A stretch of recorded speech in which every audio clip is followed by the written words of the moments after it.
दर्शकों, जय श्री राम। आज एक नए विषय के साथ शास्त्र के अनुसार हमें क्या करना चाहिए और क्या नहीं करना चाहिए, इस विषय पर मैं आपको नई जानकारी देता हूँ।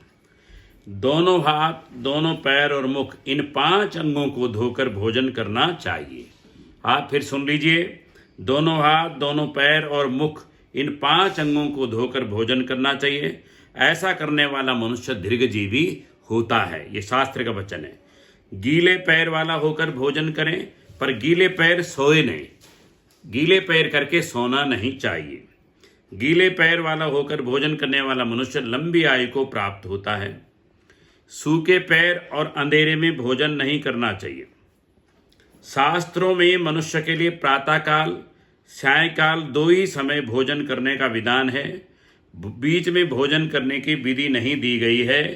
जो इस नियम का पालन करता है उसे उपवास का फल मिलता है।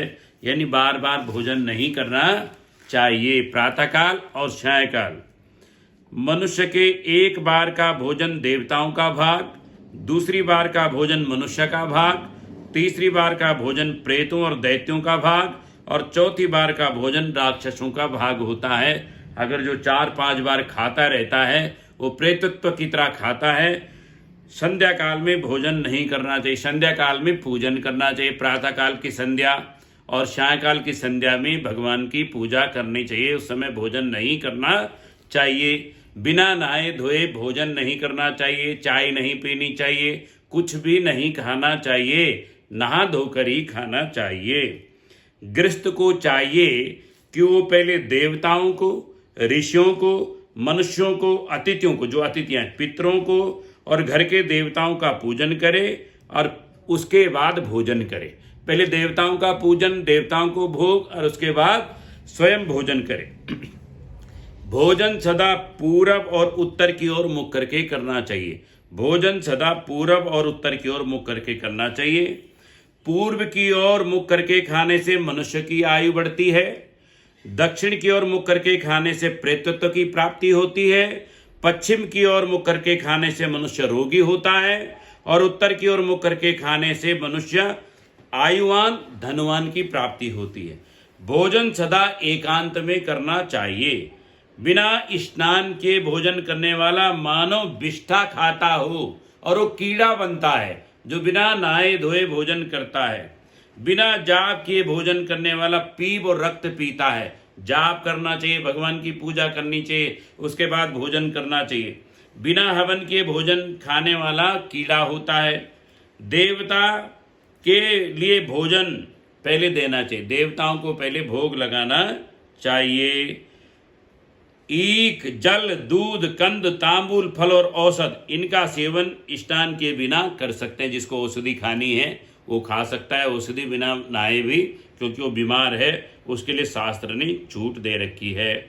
जो मनुष्य सिर ढककर खाता है, दक्षिण दिशा की ओर मुख करके खाता है, जूते पहन करके खाता है और पैर धोए बिना खाता है, उस अन्न को प्रेत खाते हैं और वो जल्दी ही नष्ट हो जाता है।